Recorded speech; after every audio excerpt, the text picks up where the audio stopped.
Let's get right to our panel now. MSNBC contributor and Washington Post columnist Jonathan Capehart joins us live from Washington. Politico's Ken Vogel joins us live from the nation's capital too. And here in New York, we're pleased to have MSNBC contributor Crystal Ball. Crystal, one of the things about this particular scandal is I've learned something about Republicans, and that is that they do have a fundamental literacy problem because they don't seem to be reading what the New York Times story actually said, particularly with regard to Stuxnet, where it wasn't particularly flattering of the president. They described him as fearful.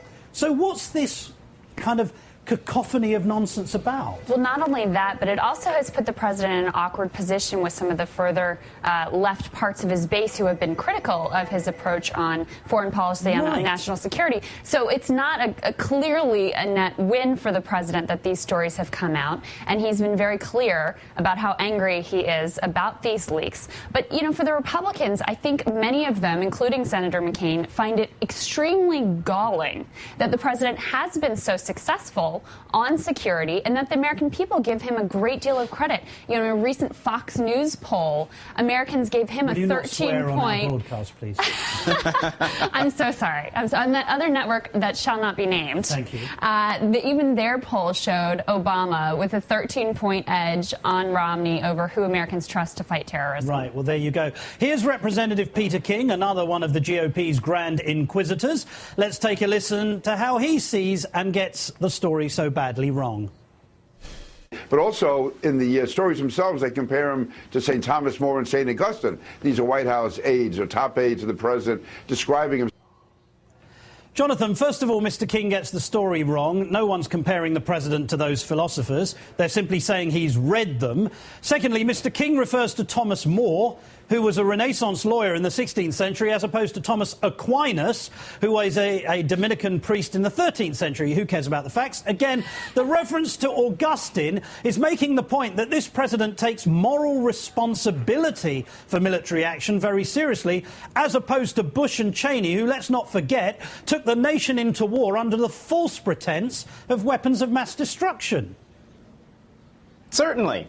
And, the president has made it very clear in many speeches and many press briefings that he takes his responsibility as commander-in-chief, and particularly sending in men and women into combat and into harm's way very, very seriously. This is someone who's gone to Walter Reed Medical Center many times, someone who has visited veterans and taken their issues when they come home very, very seriously, and one of the hallmarks of his administration.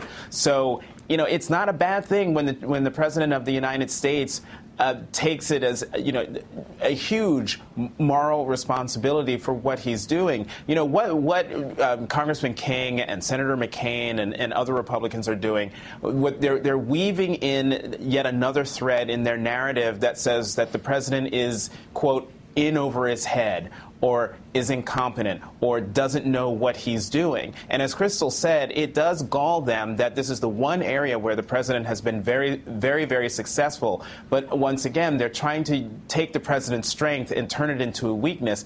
Unfortunately for them, though, I think the American people, they can see very clearly that this president is doing everything he can to keep the country safe, and has actually been very successful at it. Ken, to that point, as John says, the president has done well on national security. But in following the Karl Rove political playbook, they're trying to turn a strength into a weakness. So in addition, I guess, to hoping that unemployment continues to go up, I guess they're also hoping that the president doesn't score any more victories against al-Qaeda, because that will be bad for them again.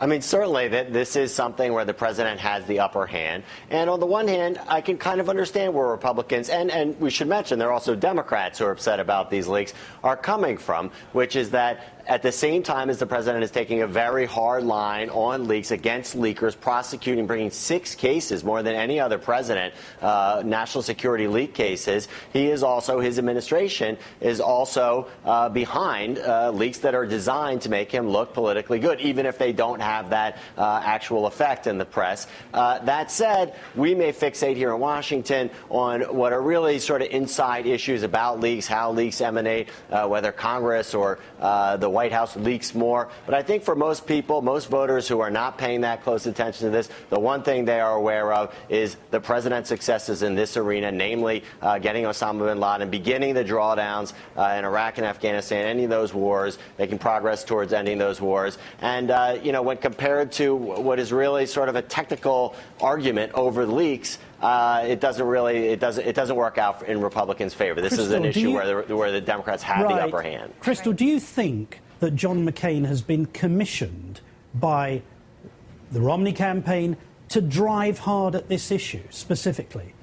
I think he certainly feels that he is doing something that is in service of the Republican Party for this election campaign. I don't know if he was directly contacted by the Romney campaign, but I'm sure he still also, sort of has his feelings hurt over 2008. And as I said earlier, finds this very galling. The Republicans were spinning this narrative earlier on that the president was leading from behind on security, and that was gaining some traction. And then we received the news of Osama bin Laden's death.